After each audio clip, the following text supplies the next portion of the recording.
Plus de 8% de la forêt de Fontainebleau est déjà brûlée. 1900 hectares partis en fumée depuis dimanche à 60 km de Paris.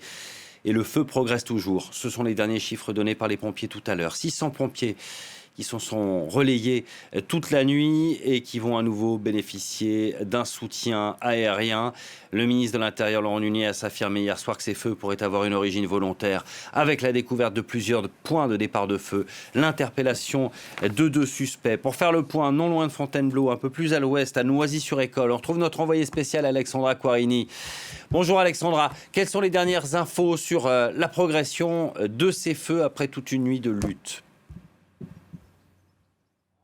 Donc on se trouve près devant l'un des 2 centres de commandement qui a été déployé ici près de la forêt de Fontainebleau où vous l'avez rappelé, déjà 1900 hectares ont brûlé. Le feu qui continue à progresser malgré le déploiement des pompiers.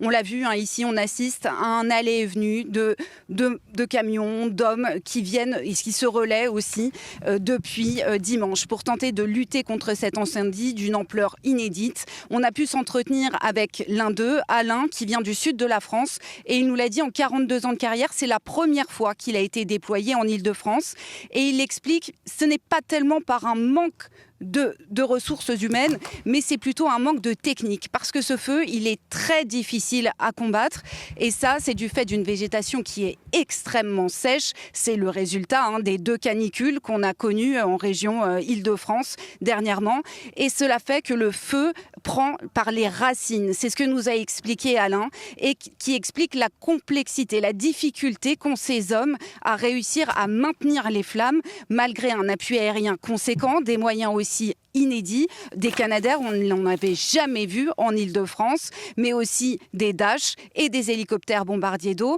des éléments qui sont importants, qui servent à stabiliser le feu, nous a expliqué Alain, mais en parallèle, il est nécessaire aussi d'avoir une intervention au sol.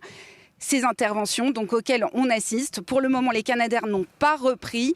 On les a aperçus rapidement avec l'équipe, mais ils n'ont pas encore repris les largages d'eau. Ça devrait arriver incessamment sous peu. Merci beaucoup Alexandra Quarini. Pour ce point précis, on continuera de suivre l'évolution de la situation avec vous. Incendie exceptionnel, on l'a dit, et qui pourrait être volontaire. C'est ce que déclarait en tout cas hier soir le ministre de l'Intérieur qui évoque une dizaine de points de départ de feu, ce qui laisse présager une origine criminelle. Je propose d'écouter Laurent Nunez chez nos confrères de France 2. C'est l'enquête judiciaire qui permettra de dire si tout ça est volontaire ou pas. Mais c'est vrai qu'il y a eu au départ hier 10 mises à feu différentes, en endroits différents, quasi simultanément. Donc on suspecte fortement que ce soit volontaire. Et le feu déclenché en début d'après-midi aussi également. Et ce que je peux vous dire ce soir, c'est que les enquêteurs, les policiers, d'une part, les gendarmes, d'autre part, ont interpellé 2 personnes au moment où on se parle, qui sont sur ce terrain-là, sur ce théâtre-là. Et donc la procureure de la République, dans le cadre des investigations qui vont être lancées, confirmera s'ils ont quelque chose à voir ou pas avec cette mise à feu. Mais les gendarmes, les spécialistes de la section de recherche de Paris, ne pourront se rendre sur le terrain que quand le feu aura vraiment été fixé.